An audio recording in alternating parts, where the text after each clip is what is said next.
पर्यावरण क्या है? समान अर्थों में किसी भी जीव के चारों तरफ के भौतिक, जैविक व अजैविक घटक जिसमें वृद्धि व विकास करते हैं उसे पर्यावरण कहते हैं। पर्यावरण फ्रेंच भाषा के इन्वायरोनर शब्द से निकला हुआ है, जिसका अर्थ होता है चारों तरफ से घिरा हुआ। इस संदर्भ में 3 प्रश्न उत्पन्न होते हैं। क्या आवृत है? कोई भी जीव। किससे आवृत है? भौतिक, जैविक और अजैविक घटकों से। कहाँ आवृत है? पृथ्वी के ऊपर।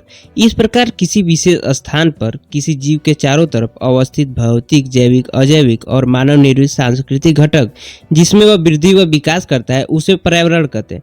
पर्यावरण एक मानसिक संकल्पना भी है, क्योंकि पर्यावरण के कई ऐसे घटक जिन्हें हम देख नहीं सकते, केवल अपने ज्ञानेंद्रियों के द्वारा महसूस कर सकते हैं, जैसे वायु। पर्यावरण के प्रकार। मानव निर्मित पर्यावरण। मानव निर्मित पर्यावरण का तात्पर्य उस दशा से जिसको मानव स्वयं निर्मित करता है, उसे संशोधित कर सकता है। मानव के राजनीतिक, सामाजिक, आर्थिक व धार्मिक विचार और संस्थाएं मानव निर्मित पर्यावरण के अंग हैं, लेकिन ये प्राकृतिक पर्यावरण के पूर्णतः बाहर भी नहीं होते, क्योंकि मानव के उपरोक्त गतिविधियों पर किसी न किसी रूप में पर्यावरण के तथ्यों का प्रभाव अवश्य होता है। मानव पर्यावरण संबंधों में उपागम। पर्यावरणीय निश्चयवादी उपागम। इस विचारधारा की उत्पत्ति चार्ल्स डार्विन की पुस्तक ओरिजिन ऑफ स्पीसीज में हुई, लेकिन इस विचारधारा के अनुसार प्रकृति ने मनुष्य को बनाया है। मानव की तमाम गतिविधियां सामाजिक, आर्थिक, राजनीतिक प्रकृति के अधीन है, अर्थात मानव जीवन का सभी पक्ष भौतिक पर्यावरण के द्वारा नियंत्रित और निर्देशित है। उद्देश्य मूलक उपागम। इस विचारधारा की उत्पत्ति जूडो क्रिश्चियन धार्मिक परंपराओं से हुई है, लेकिन इस विचारधारा के अनुसार मनुष्य सभी जीवों में उत्कृष्ट और श्रेष्ठतम है। प्रकृति के प्रत्येक वस्तु का सृजन उसके उपभोग और आनंद के लिए हुआ है।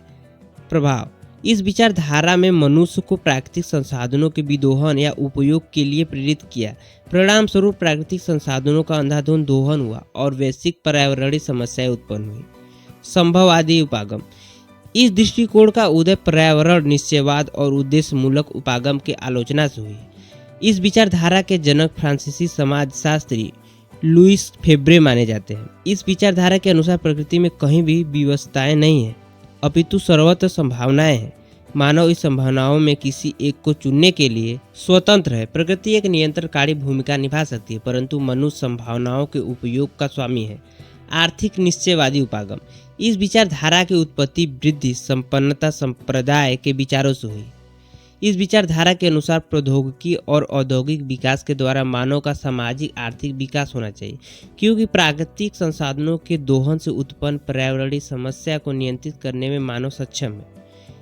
इस उपागम का प्रभाव।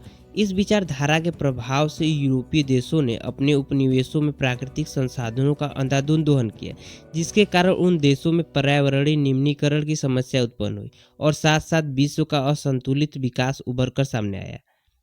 पारिस्थितिकी उपागम। यह उपागम मानव को पर्यावरण का अभिन्न अंग मानता है, साथ ही साथ यह संसाधनों के विवेकपूर्ण उपयोग पर बल देता है, अर्थात मानव के सामाजिक, आर्थिक विकास और पर्यावरणीय विकास के मध्य सहसंबंध होना चाहिए।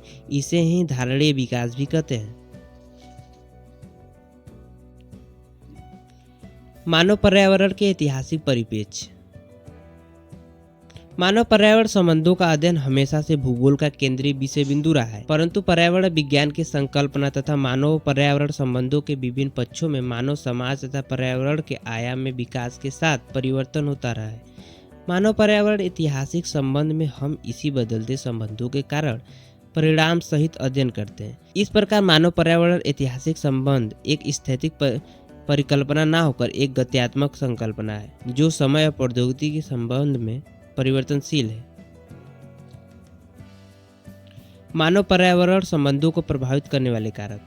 मनुष्य एक अन्य प्राणियों की तुलना में शारीरिक एवं मानसिक रूप से श्रेष्ठ। दूसरा है प्रौद्योगिक विकास का स्तर। तीसरा है मनुष्य का भौतिकवादी दृष्टिकोण। तीसरा है मनुष्य की अनंत इच्छाएं, अर्थात चौथा। पांचवा है समय समय पर विकसित होने वाली विभिन्न विचारधाराएं। मानव पर्यावरण के संबंधों का चरण। प्रथम चरण शिकार एवं खाद्य संग्रह। यह आदि मानव से संबंधित है। इस समय मानव प्राकृतिक पर्यावरण का अभिन्न अंग था और मानव पर्यावरण मित्र व संबंध थे।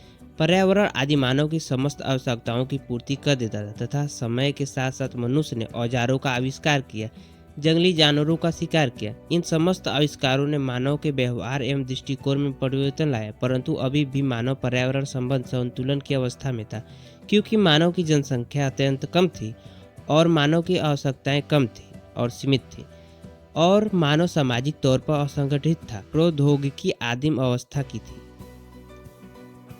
द्वितीय चरण, पशुपालन एवं पशुचारण की अवस्था।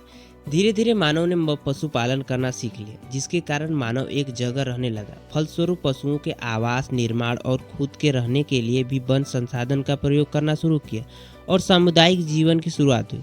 परंतु इस अवस्था में भी मानव पर्यावरण संबंध मित्रवत थे, क्योंकि जनसंख्या सीमित है, आवश्यकताएं कम है। कृषि क्रांति की अवस्था, तृतीय चरण। समय के साथ साथ मानव के बुद्धि और कौशल का विकास हुआ।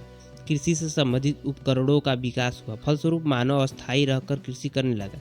कृषि उत्पाद की आपूर्ति के कारण जनसंख्या बढ़ने लगी। संगठित मानव समाज का उदय हुआ। मानव की आवश्यकताओं ने वनों को जलाकर और अधिक कृषि भूमि प्राप्त करने के लिए प्रेरित किया और धीरे धीरे अधिशेष उत्पादन प्रारंभ होने से विश्व के विभिन्न भागों में नगरीय सभ्यता का उदय हुआ। फलस्वरूप मानव पर्यावरण संबंध जो प्रथम 2 चरणों में संतुलन की अवस्था में था, अब उसमें पर्याप्त बदलाव आ गया। चतुर्थ चरण, औद्योगिक क्रांति एवं प्रौद्योगिकी विकास। 1760 के दशक में ब्रिटेन में औद्योगिक क्रांति से कारखाना प्रणाली का उदय हुआ।